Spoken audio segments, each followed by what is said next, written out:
Hello everyone, welcome to Reclass. My name still remains M.A. Ido. I am your instructor and we are still on use of English, alright? And this time, the topic before us is malapropisms, which are words that are often misused, alright? Number one, we have been, progressive tense, and we have the other been, often used with the modal auxiliary have, has, and had. Now, many persons are not aware of how to use this being and this being. This being here, there are verbs that go with this being. All right, we call them verbs to be. The verbs include is, am, was, were, are. That means this verb am can go with this. I am being punished.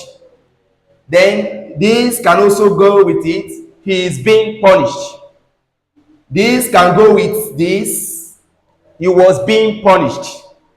Then this can also go with it. They were being punished as at the time I left. Now, this can also go with this. They are being punished right now. So we refer to all these verbs as verbs to be. So they can go with this progressive form, B-E-I-N-G. But apart from, this being, we still have another being here. This being here cannot go with any of these verbs. Now, the verbs that can go with this, being, B-E-E-N, are referred to as the modal auxiliary verbs, and they are three. We have has, past tense, or the plural form, which is have, and past tense for both, which is had. Alright? He has been crying since morning. Alright? He has been crying since morning. He has been crying since morning. They have been crying since morning. All right? They have been crying since morning. All right? These three can be used with this being. All right? Then we talk about the next word here, which is roast and roasted. It is important to note that anytime you use roast as a verb, it can go with ed, all right, to form past tense, all right, and past participle. All right, but when you use roast as an adjective, it doesn't go with what? Ed. All right, I am going to roast the yam. Present tense. He roasted the yam. Past tense. I have roasted the yam. Past participle. That's when you use roast as a verb. But as an adjective, it doesn't go with ed. What's an adjective? An adjective is that word that qualifies the noun. It tells us the vivid picture or bright picture of noun. For example, when I say he bought a roast yam, you can't say he bought a roasted yam, because that roast there is functioning as an adjective and is telling us more about the noun yam. He bought a roast yam, not roasted yam. All right? Yes, I am going to buy a roast plantain. A roast plantain. That's functioning as an adjective, so it doesn't carry ed. But as for the other ones, I gave the example earlier, they can go with ed, which is when roast functions as a verb. The same thing goes with mature and mature respectively. That means mature and mature, they behave like roast and roasted respectively. All right? When mature functions as an adjective, it doesn't go with, when it functions as an adjective, mature does not go with d. All right? For example, is a mature man. Is a mature man. Not is a matured man. Is a mature man. All right? Yes, he has a mature mind. Not with d. But when you use mature as a verb, it can definitely go with d. All right? Yes, he has matured. He has matured. So in that case, D is permitted because you are using it there as a verb. Then we talk about caskets and coffin respectively. Caskets and coffin respectively. Casket and coffin, both of them have similar meaning of a box where you find dead bodies that are used in, burying dead bodies and all of that. While casket is an American English, coffin is the British standard.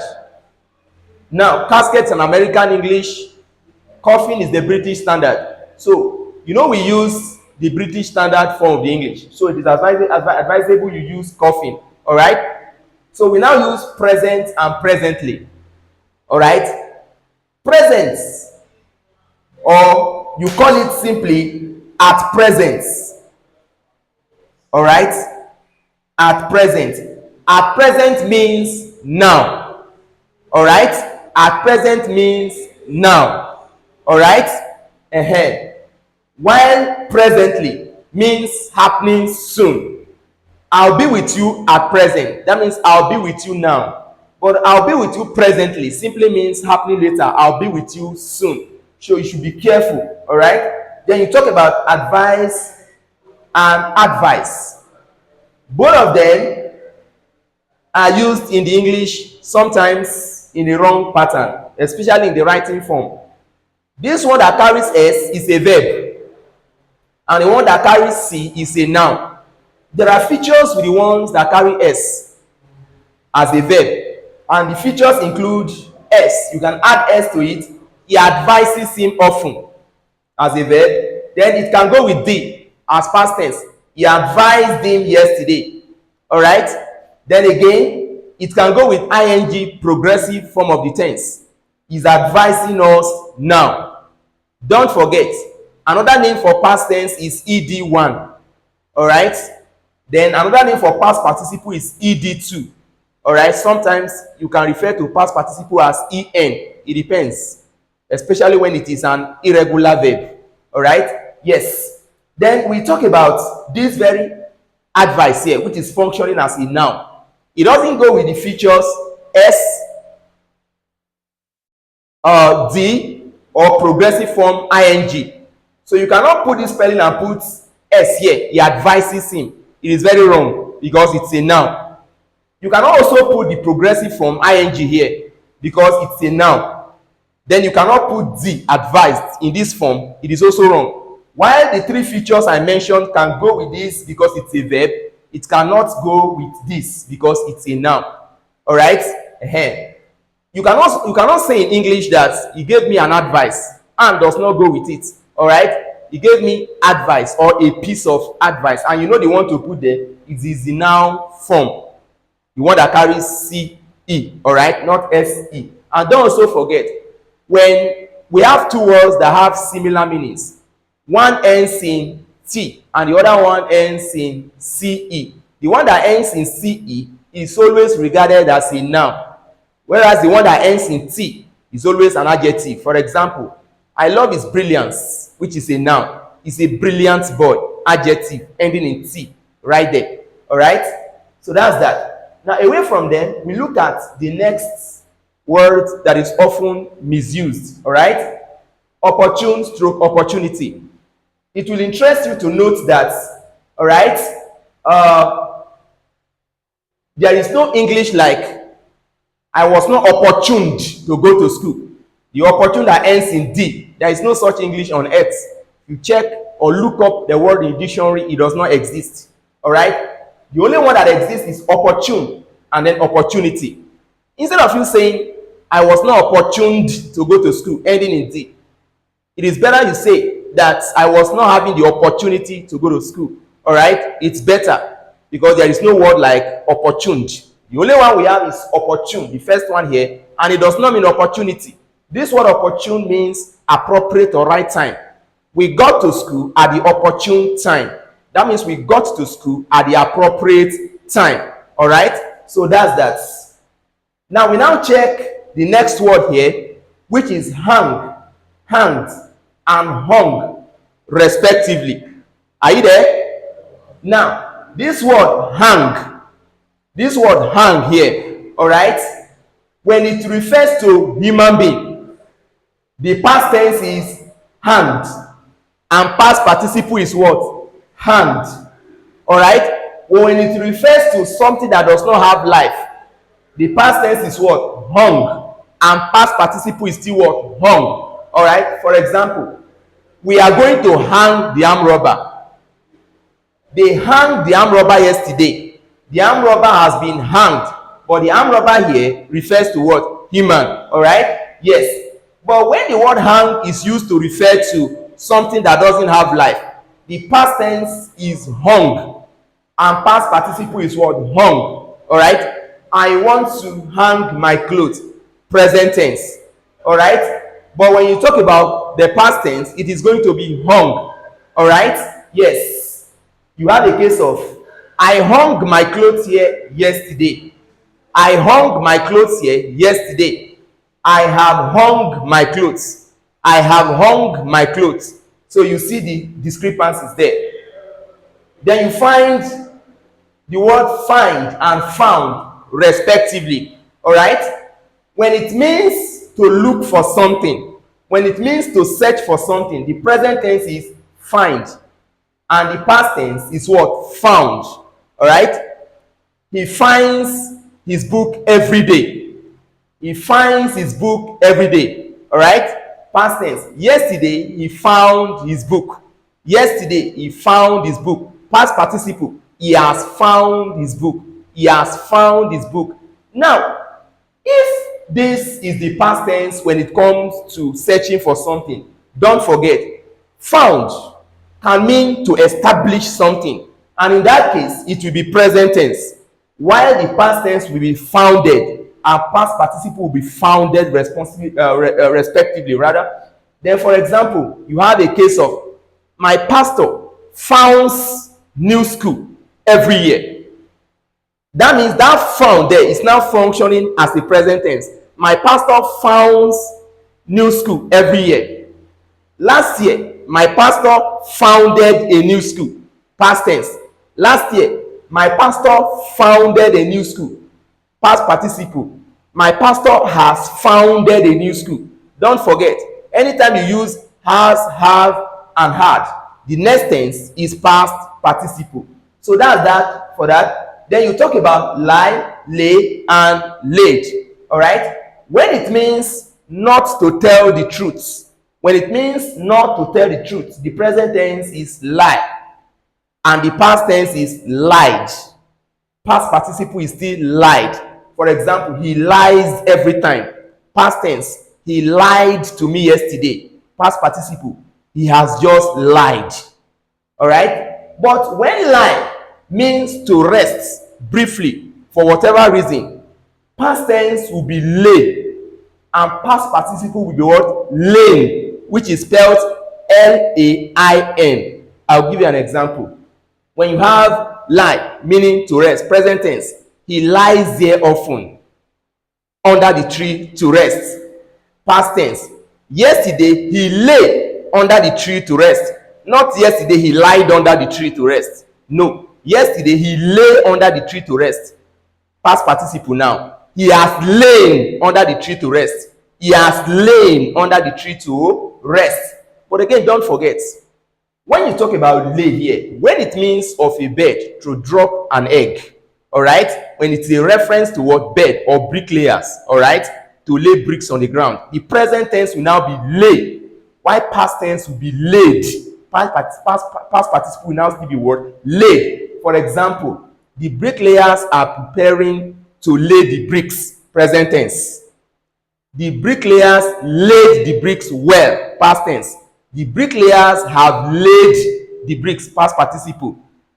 My hen is preparing to lay eggs. Present tense.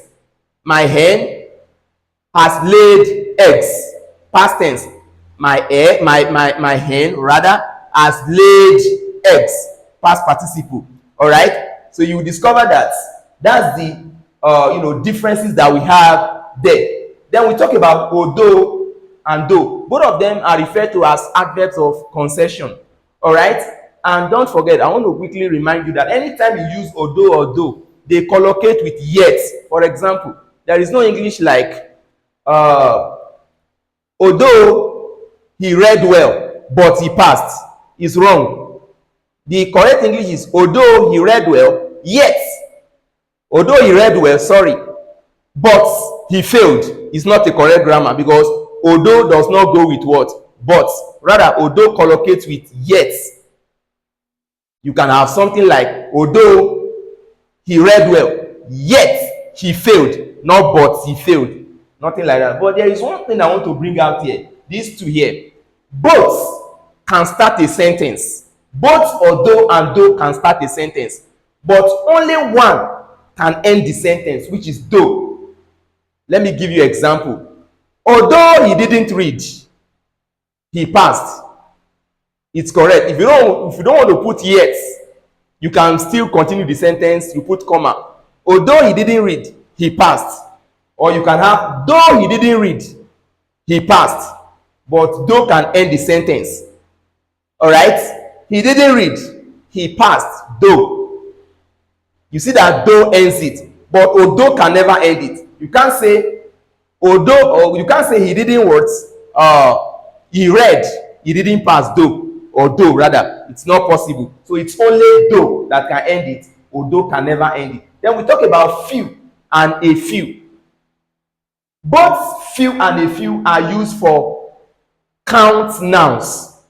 All right, count nouns or countable nouns. Those nouns that you can count. For example, now few means not many. A few means many. Anytime you add a to few, it means many. For example, if you have, I have a few friends. What does it mean? That means I have many friends.